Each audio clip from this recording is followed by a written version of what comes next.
दीपक कुमार को आरोपों के खटकरे में खड़ा करने वाली हरियाणा पुलिस के आरोप निकले झूठे। क्राइम ब्रांच ने किया खुलासा। आगरा शमशाबाद रोड स्थित ग्राम श्यामो निवासी समाजसेवी विजय सिंह लोधी के संघर्ष की हुई जीत, सत्य पर अड़िग रहने वाले निर्दोष के वारंट को किया गया निरस्त। ग्राम श्यामो निवासी दीपक कुमार को न्यायालय ने इंसाफ देते हुए बरी किया है। पूरे गांव में हर्ष का माहौल है। इस रिपोर्ट के जरिए समझें पूरी कहानी। देखिए एक रिपोर्ट। मेरा नाम दीपक कुमार, मैं गांव श्यामो का निवासी हूं। हाट वाले मोहल्ले में मेरा शॉप का नाम है दिव्या ज्वेलर।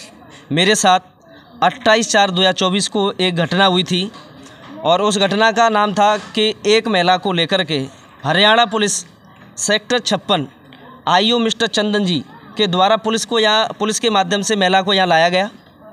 मॉर्निंग में 6:45 पर। उस समय मैं अपने घर पे नहीं था, मैं अपनी ससुराल में था। मेरे को पता चला कि ऐसे ऐसे आपकी यहाँ शॉप पर एक पुलिस के साथ महिला आई हुई है। तो महिला को मेरा फ़ोटो वगैरह मंगवाया था कि कौन महिला है, और ये मैंने पता करा था। ना महिला को मैं जानता हूँ ना पहचानता हूँ। ये सारी सिचुएशन चलती रही और कुछ समय तक मैं अपने व्यापार में बैठता रहा। मुझे पता नहीं था कि क्या है मामला क्या नहीं है, क्योंकि वो आई होगी इंक्वायरी के लिए। ये सारी चीज़ें मैं वार्ता में चलती रही। एक दो महीने के बाद में फिर दोबारा वो आईओ आता है अपनी टीम के साथ में। तब भी मैं यहाँ पर यानी करीब 10 बार में यहाँ पर पुलिस आई होगी, करीब 10 बार में एक भी बार यहाँ पर मौजूद नहीं मिला। किस मामले को लेकर आई? ये चोरी का मुकदमा उस महिला पर बता रहे कि हरियाणा की पुलिस उस महिला से कह रही थी कि आपने चोरी का सामान यहाँ बेचा है। और ये सारी चीज़ें कैसे बुलवाया कैसे नहीं बुलवाया ये मेरे को पता नहीं था कि पुलिस ने बुलवाया है या वो महिला ने बोला है। मैं जानता नहीं, ना महिला को जानता था ना उसको जानता हूँ। तो ये सेक्टर 56 गुरुग्राम हरियाणा का। तो वहाँ पर सारी चीज़ें जी हमारी शिकायतों के बाद में कि सर हमको निर्दोष फंसाया जा रहा है, मेरे को निर्दोष फंसाया जा रहा है। और विभाग से हम गुहार लगाते रहे। करीब इस 1 साल के प्रोसीजर 1 साल करीब हो जा रहा है जी। तो सारी जांचों कराने के बाद में हमको निर्दोष साबित किया और कोर्ट ने मेरे को बरी किया इस मामले में कि आप निर्दोष हो और आप पर कोई भी अपराध पेपरों के माध्यम से नहीं है कि आपके खिलाफ कोई एविडेंस है, तो आपको यहीं से निर्दोष किया जाता है। तो ना तो मैंने बेल कराई, सबसे बड़ी बात यह है कि बेल कराई नहीं, मैंने कहीं इन्वॉल्व हुआ तो मेरे को वैसे ही बरी किया गया। 1 साल का प्रोसीजर हुआ, लेकिन इसमें समय ज़्यादा हो गया। इतना ये लड़ाई लड़ते रहे। कष्ट हुआ है आपको इस पूरे प्रोसीजर में? बहुत ज़्यादा कष्ट हुआ है। मेरा काफ़ी पैसा बर्बाद हुआ है। ये मैं विभाग को बता रहा था कि मेरा ये सच्चाई के साथ लड़ाई लड़ रहा हूँ, मेरा पूरा पैसा इसमें बर्बाद हो जा रहा है। लोगों के सामने मेरे को एक अच्छी खासी परिवार की छवि है, उसको भी बेकार किया गया इस पुलिस के माध्यम से। क्या लगता है आप निर्दोष थे तो फिर क्यों फंसाया जा रहा है? निर्दोष थे सर, ना तो ये ऐसा मेरे को लग रहा था कि पुलिस किसी के दबाव में इसने करा है ये केस दायर किया हुआ है, क्योंकि ये बाद में जब पता चला है मेरे को कि लड़की भी निर्दोष है। क्राइम का जो दूसरा ASI मिस्टर जसवीर सिंह, मेरी बात हुई थी, उन्होंने मेरी पीठ को थपथपाया और कहा कि भी लड़की भी निर्दोष है। तो मैं सर ये ऐसा कि हुआ कैसे? तो ये सारी विडम्बना वाली बात है। ये विभाग की मामला है, क्या है ये हमको जानकारी नहीं है, वो विभाग जाने इस मामले को। लेकिन अपना ये है कि अपने पे क्लीन चिट मिल के 4 तारीख को मेरे को वहाँ से कोर्ट ने नोटिस दिया कि आप बरी हो। तो आज सच्चाई की जीत हुई? या सच्चाई की जीत हुई है, और बाकी की भगवान की वो देर रही है, वो सबसे ज़्यादा अहम भूमिका रहा है। बाकी की हमारे बड़े भ्राता ने पूरा साथ दिया, और विभाग में भी पुलिसकर्मियों के खिलाफ नाम सहित जिस दूसरे राज्य से लड़ना और विभाग से लड़ना, ये आसान काम नहीं है।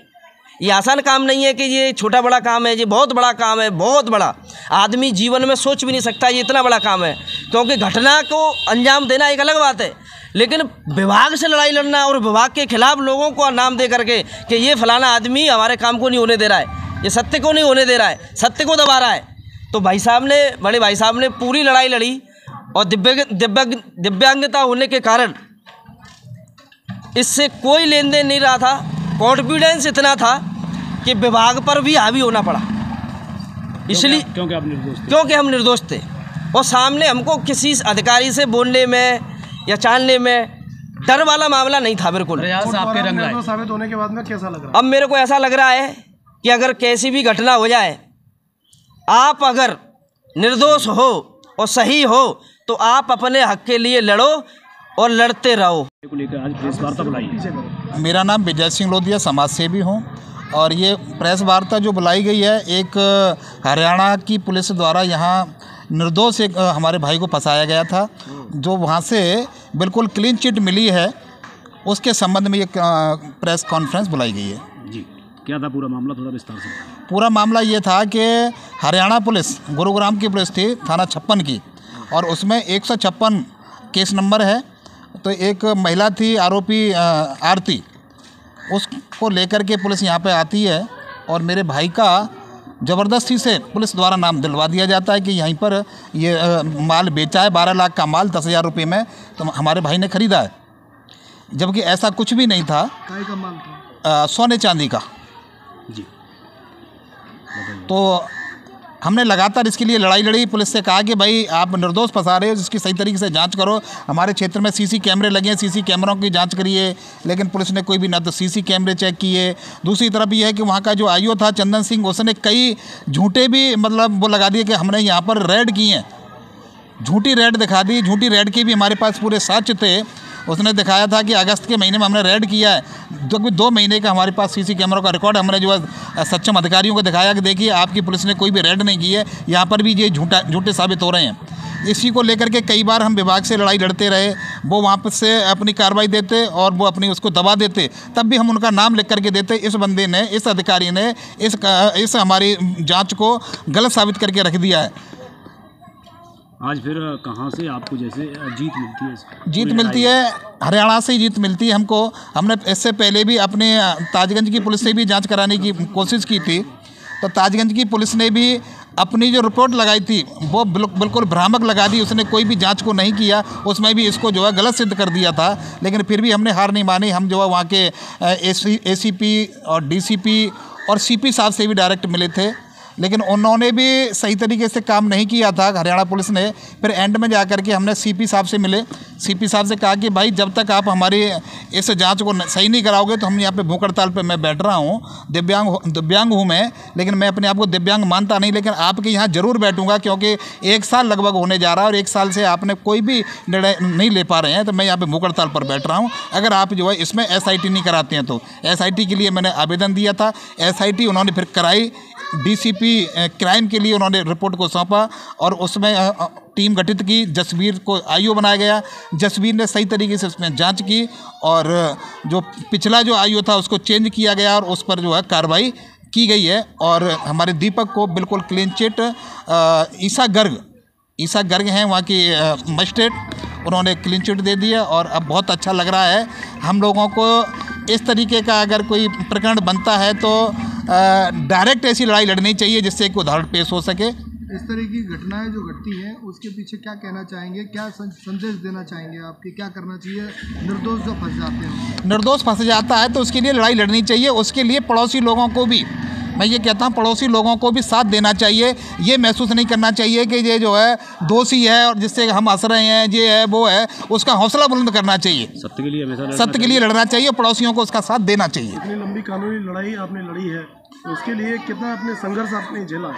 तो संघर्ष तो बहुत झेला है और उससे हमें बहुत बड़ी सीख मिली है। हमारे बच्चों को भी इससे लड़ने की हमने एक शक्ति प्रदान कर दी है कि जो हमारे बच्चे हैं आगे चल करके किसी से भी मात नहीं खाएंगे, ऐसा उदाहरण हमने अपने पेश कर दिया है। पुलिस विभाग में जिस तरह से आप लोग को जो चैलेंजेस देखने को मिले, क्या सबसे बड़ा चैलेंज आपको मिला कि पुलिस विभाग में अच्छे अधिकारी भी हैं जो सपोर्ट करते हैं? हाँ, अच्छे अधिकारी भी हैं, लेकिन अच्छा अधिकारी हमें लास्ट में मिल पाया। अब तक वो केवल वही मिलने वाले मिले। इतने संघर्ष के बाद में एंड में ही बढ़िया, उनका नाम था, क्या नाम था? विकास अरोरा CP थे वहाँ के, और क्राइम DCP क्राइम थे राजेश फोगाट जी। बहुत तेज तर्रार अधिकारी था क्राइम का। उन्होंने बेचारों ने जो है सही तरीके से जांच कराई और आज हमारे दीपक भाई को निर्दोष साबित कर दिया। तो मैं तो यही कहूँगा कि बहुत अच्छा लग रहा है। आज हमारा परिवार बिल्कुल बहुत ही पीड़ा से बाहर है और एक उदाहरण पेश कर दिया क्षेत्र के लिए कि हम किसी भी स्थिति से निपटने के लिए